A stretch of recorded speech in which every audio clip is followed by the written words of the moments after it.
Salut tout le monde, nouvel épisode de Boost ton snack. Comme chaque semaine, on va aider des restaurateurs à développer leur business. Chaque semaine dans Boost ton snack, je suis accompagné de Julien, expert de la franchise, qui intervient notamment dans le programme Impact Accelerator, destiné à aider les restaurateurs à développer leur business à plus grande échelle. Il connaît toutes les clés des franchises à succès et nous le montre bien. Notre expert food du jour, c'est Guillaume Gage. Lui, je l'avais connu à Paris, dans son resto Mr. T, qui revisite la street food de façon gastronomique, c'est délicieux. Il a même exporté le resto l'année dernière à Los Angeles. On va retrouver deux frères tous ensemble, Quentin et Thiobo, qui ont ouvert un restaurant pour les amateurs de poulet dans le 11e, ça s'appelle Chivskoy.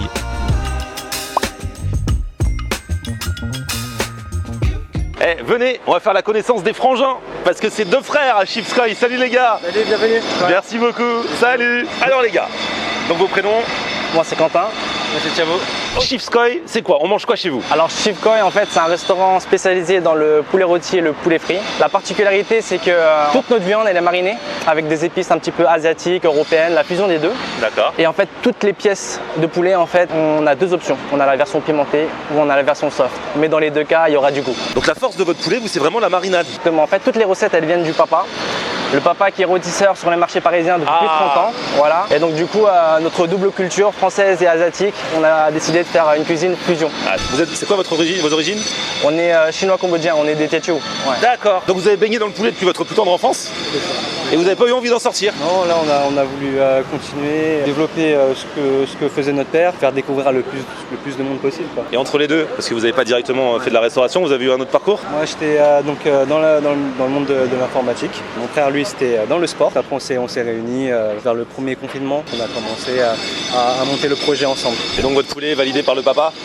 Bien sûr il est validé, ouais. Bon bah on va voir nous si on va le valider. Et surtout, on va voir avec nos experts ce qu'on peut faire pour développer ça encore plus. Là toujours, Julien, notre expert de la franchise. Ça va Julien? Super. Alors, on est chez Chivskoy, t'as déjà un petit peu étudié le dossier? Oui, une belle histoire de famille. Des frères, les recettes du papa, ils sont fusionnels. En fait, ils travaillent ensemble, ils savent se comprendre même sans se parler. Et bien, c'est le vrai sujet. Est-ce que, parce qu'on travaille dans un espace restreint et qu'on se connaît très bien, on a besoin de rien écrire et rien formaliser? Est-ce qu'on peut arriver à travailler dans une cuisine, dans une exploitation, en restauration, sans jamais rien formaliser par écrit? C'est un petit peu le sujet. Et c'est ce sur quoi, bien sûr, ils travaillent. C'est l'enjeu. Parce que du coup, quand ça se passe bien, ça se passe bien. Mais quand ça se passe mal, c'est là où tout peut foirer. Alors, il y a ça, et puis c'est un métier complexe, tout simplement. Il faut acheter, stocker, transformer, servir, envoyer à la demande. Est-ce que tout ça peut se faire d'instinct, juste parce qu'on se regarde et on se comprend? Dans une équipe où on a des salariés aussi, ce qui est leur cas, assez vite, il faut quand même formaliser un minimum et processer un minimum, écrire quelques points de repère pour que tout le monde soit bien aligné sur la même vibe. Bon. Alors, ah ouais, là c'est votre poulet que vous allez frire, c'est ça? Exactement. Donc là on a la version donc non pimentée et ici la version pimentée. Donc Ok. les versions, on va te montrer comment on le fait. Allez, go chef. Là il va commencer par la version pimentée. On va commencer à le mettre dans la farine. Hop, je vous montre un peu les coulisses. Après il y a le geste. Yes, le geste. Bien enlever la farine. Tac, et parfait.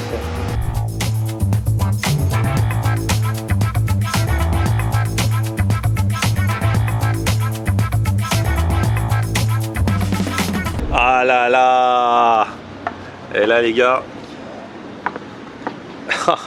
Guillaume, notre expert du jour. T'aimes bien le poulet Guillaume? Je t'ai pas demandé au fait. J'adore le poulet. Je pense que là, j'ai pas le choix de toute façon. Surtout que là, les gars, j'ai l'impression que vous avez respecté le poulet. Et que par la même occasion, vous nous respectez. Alors du coup, on va présenter un peu les différents plats. Là on a le cheesy ball, donc base de frites avec cheddar et boneless, donc du haut de cuisse désossé. D'accord, donc les frites en dessous. Donc là du coup on a des pommes de terre sautées avec 4 pilons rôtis. Ce que je kiffe jusqu'à présent, c'est qu'il y a différentes sortes d'accompagnement et différentes sortes de poulet. On peut pas s'ennuyer. On peut venir manger tous les jours sans manger la même chose. Alors donc là on a une base salade avec carottes et choux rouges accompagnés de sa sauce salade, des boneless et une sauce dynamite par-dessus. Voilà. Donc là on a le classic bowl, double plaisir, deux accompagnements. On a du riz aux légumes avec des alocos, façon Chivskoy et une bonne cuisse de poulet rôti. Ah là là. Et là celui-ci c'est celui des gourmands hein, parce que alloco, donc banane plantain plus riz plus la bonne cuisse de poulet, ça le fait. Et là, Julien, j'ai l'impression il y a un truc là. C'est mystérieux, hein. Ah bah c'est mystérieux. Envie, hein. C'est quoi? C'est un bucket, c'est comme au KFC, mais en mieux j'ai l'impression. Du coup ouais c'est le bucket avec des morceaux de wings, c'est ça? T'as fait un mix? Des morceaux de wings. Ah il manque les tenders. Donc Eh, nous arnaquez pas sur les tenders, les gars. Eh, Julien, on veut les tenders ou pas? On n'avait pas à manger là. Bah oui. Eh, Guillaume, tenders. C'est-à-dire obligé. Bah ouais. C'est l'expérience globale là. Et du coup, pour le bucket, on choisit ce qu'on veut mettre dedans ou c'est imposé? Il y a deux choix, il y a soit les wings, soit les tenders. Et on peut mixer? On peut mixer. Ah, et là, vous avez les sauces maison aussi, on va goûter ça. C'est quoi les sauces? Alors du coup on a la sauce verte avec persil, ail, échalote. On a la mayonnaise pimentée, la mayo seca qui pique vraiment beaucoup. On a la tenders. Donc la tenders ça sera acidulée avec pas mal d'épices pimentées. Et la dynamite sucrée et pimentée. Et attention, arrivée des tenders qui manquaient à l'appel. En plus, moi, c'est ce que je préfère, les tenders. Là on aura les tenders pimentés, non pimentés, ce sera un petit mélange des deux. Ah oui, donc c'est la loterie. C'est ça. Là... Ok. Alors, Just another sunny day in Southern California. It's where the people came to play. Don't let them transform. On tente notre chance. C'est la loterie, hein, comme t'as dit. Bon, tu veux commencer, Guillaume? Je démarre, vas-y. Tu me conseilles quoi? Bah, je crois tout, hein. Je fais avec les doigts, la bonne franquette. Bah, comme tu veux, hein. Bah ouais, le poulet, tu peux prendre avec les doigts. Je vais tenter avec la petite sauce. Il m'a dit que c'est une sauce qui arrache. Ah, celle-ci, c'est direct. C'est bon. La sauce est très bonne. Croustillant, parfait. Julien, qu'est-ce qui te tente? Ah, moi je vais le prendre. Ah oui, depuis tout à l'heure, il a le nez dans le bucket. Ça a l'air super. Moi je vais commencer comme ça, sans sauce. Fais voir l'intérieur un petit peu. C'est quoi comme Super, nom? puis nickel. Donc le poulet, il a déjà sa petite marinade, même sans sauce? Il est parfumé, il est super. Maintenant je vais goûter la sauce. Ah ouais. Tu choisis laquelle? Ouais, ça arrache. Sauce verte. Sauce verte, ouais, vas-y. Maintenant, tous les restos qui font du poulet, il y a toujours la sauce verte. Hein. Moi je vais tester celle-ci en tout cas. Hein. Vas-y. Allez, Vas-y. bon, on dit Vas-y. un peu. Montre-moi un peu le poulet avec la sauce avant de manger. Ah non, il mange direct. Pas encore le réflexe. Qu'est-ce qu'on va se faire? Faites mon bon. Lui, il n'y a pas de caméra qui tienne. Putain, regarde. On dit. Voilà. Montre-moi un peu. Oh. Et le poulet a l'air exceptionnel.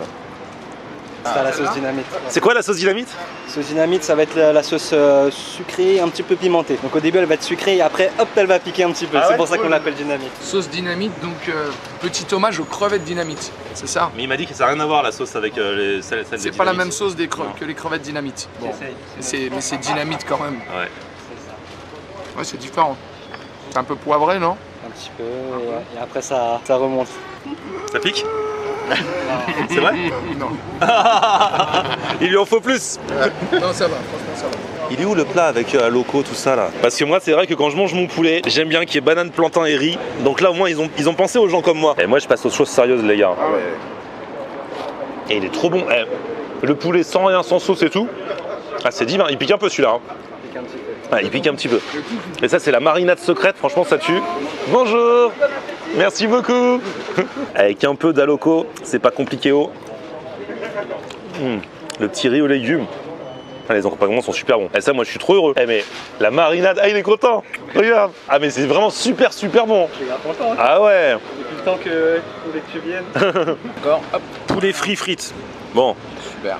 summer body dans un an. Là, petit raffinement et tout. Ah ouais. Du coup, de prime abord, ça t'inspire quoi, Guillaume? Non, je trouve que c'est hyper intéressant parce tu voyages un petit peu sur les différents plats. Là, on est encore en train de découvrir, donc non, c'est franchement top. Après, ce qui serait bien, c'est peut-être d'avoir, si je peux me permettre, ce serait d'avoir peut-être plus une identité sur un truc un peu plus, je sais pas s'il faut partir sur un côté un peu plus asiatique. Là, il y a une sorte de paella revisité, avec des légumes, donc moi j'aimerais bien un truc un peu plus. Après, parce qu'en plus tout est très bon.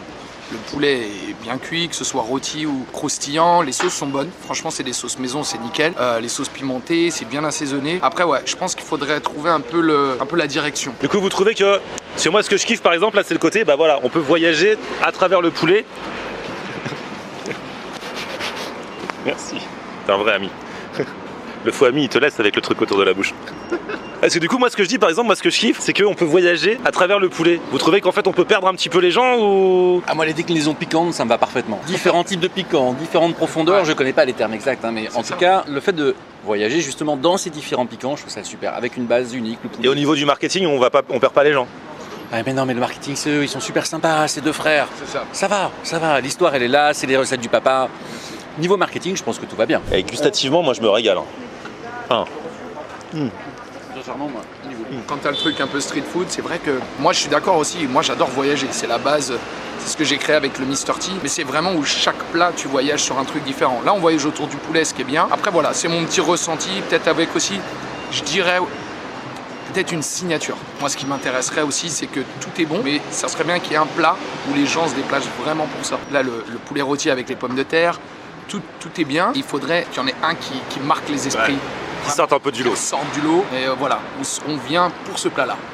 Et après, on se balade, à la limite, si on veut tourner autour comme ça. Moi, mon plat signature pour l'instant, c'est celui-là. J'ai mangé que celui-là. Je kiffe trop. Moi, j'ai tout là, le poulet, le riz, les alocos. Mais en vrai, moi, je dirais que la marinade en tant que telle du poulet, ça peut être ça la signature. Mais après, c'est vrai que visuellement, ça se voit pas parce que c'est un truc vraiment que tu ressens quand tu le manges. Quand tu le regardes comme ça, tu dis ouais, bah, c'est un poulet rôti et c'est un poulet rôti quoi. Il est normal, il a la rôtissoire et tout. Mais quand tu le manges, tu sens vraiment que c'est leur poulet avec leur marinade. C'est ça qui est une force. Après, faut le faire ressentir aux gens. Tiens, je vais goûter cela avec la petite sauce dynamite là. Le poulet est vraiment bon, la panure. Elle est pas. Bon, elle est fat, hein, c'est de la panure, mais elle est légère. Eh, vas-y, on envoie le tenders là. Du coup, vous m'avez dit le poulet rôti pimenté, vous pensez que vous êtes les seuls à le faire comme ça? Bah, du moins pour le poulet rôti, on en a vu nulle part ailleurs pour le moment. Du coup, ça pourrait être ça, peut-être le plat signature aussi, si on le market. Exactement. Pour se faire reconnaître, avoir un plat immédiatement identifiable, en plus avec un storytelling, la recette du papa toujours. Donc, et une innovation que vous avez trouvée. Je pense que c'est une recette gagnante, ça met en valeur la carte, comme le disait Guillaume. Ça permettrait de faire en sorte d'avoir une aspérité dans la carte parmi une carte qui est super, mais voilà, qui est plus après pour mettre en valeur ce plat. Par exemple, avec un petit visuel. Ouais, avec un visuel, et puis c'est vrai que ça peut être vraiment une signature. Le côté un petit peu laqué, un peu, et puis épicé, c'est une signature de faire les poulets rôtis comme ça. Ouais. Et après, on pourrait éventuellement choisir les différents accompagnements qui iraient avec et booster là-dessus. Toutes les grandes enseignes en fait ont gardé un plat signature. Par exemple, le McDo, il y a le Big Mac. Sur Burger King, on a la cuisine à la flamme. Effectivement, Guillaume, tu as raison, il faut avoir quelque chose qui permet d'identifier immédiatement l'enseigne. Donc ce plat signature avec le poulet pimenté rôti, nickel, super idée. Alors les gars, le débrief, c'est vrai que de base, je me disais, on vient dans un resto de poulet frit, mais en fait, ils étaient très bons les poulets frits. Ouais. Mais le poulet à la rôtissoire, avec la marinade, vraiment, j'ai vraiment surkiffé quoi. Ouais, moi aussi, même. Pareil. Le poulet rôtissoire, la rôtissoire, un peu caramélisé, délicieux, vraiment. Et du coup, ça vaut le détour. Ça t'a donné une petite idée? Ouais. Avec la petite sauce, je le garde ou pas? Bah, je sais pas. Ils ont une sauce jus de cuisson qu'ils utilisent dans un autre spot et en fait je pense que c'est ça aussi la clé. La petite sauce jus de cuisson sur le poulet. On rajoute au dernier moment. Ah ouais. Julien, alors on dit quoi? Alors on dit que l'idée d'un plat signature elle est juste géniale et il faut bien sûr des plats signatures. Moi mon truc c'était quand même de me dire que même dans une petite cuisine on communique pas que par la pensée. Et là on voit il y a du monde en fait, si tu filmes tu vois il y a la queue, les gens attendent etc. Et pour être bien efficace et pouvoir bien envoyer il faut un petit peu de procédure, c'est-à-dire faire des fiches recettes qui permettent de bien maîtriser les fameux grammages, tu sais le food cost, mais aussi bien maîtriser la chaîne d'envoi pour que ça soit fluide et qu'on passe. Et pour ça, dire qui fait quoi et à quel moment, ça permet de fluidifier l'exploitation, de servir les gens beaucoup plus vite, beaucoup plus chaud, beaucoup plus rapidement. Donc moi mon conseil c'est de ne pas hésiter à écrire un tout petit peu de façon à avoir un guide pour bien travailler les recettes, les achats et les envois aux clients. Un conseil qui peut s'appliquer bien sûr à vous tous aussi qui bossez en restauration. Et alors si vous voulez progresser, booster votre business, n'hésitez pas, il y a un petit lien dans la description qui vous renverra vers l'Impact Food and Retail Accelerator. Où vous pourrez rencontrer plein d'experts et aussi d'autres restaurateurs, ce qui pourra créer une émulation. Guillaume, yes. Merci beaucoup, à bientôt. Merci à LA ou à Paris, bon. Ouais. Mr. T, Paris, Los Angeles, le Gyoza Bar également, dans le passage des panoramas que je vous conseille. On parlait de sauce tout à l'heure, lui aussi il a des super sauces qui vont avec les gyoza. Exactement. C'est à conseiller. Julien, on se retrouve la semaine prochaine. Yes. Et les gars, bravo à vous et merci encore. Merci. À la prochaine. Il est où l'autre bière? Non, bah ouais, vas-y. On va faire le Florian en air là. Ah ouais, vous voulez le faire? Ils veulent faire le Florian en air à la fin. Attends, bravo à vous les gars en tout cas. Petit pouce vers le haut si vous avez kiffé la vidéo. Vous vous abonnez à ma chaîne. On se retrouve sur mon Facebook, c'est Florian en air. Et Twitter, Snapchat, TikTok, Instagram, c'est Florian en air. Ah, ils sont géniaux, ils voulaient le faire. On aime regarder Florian en air. Ok. On aime regarder Florian en air. On aime regarder Florian en air. Alors tu dis quoi Florian?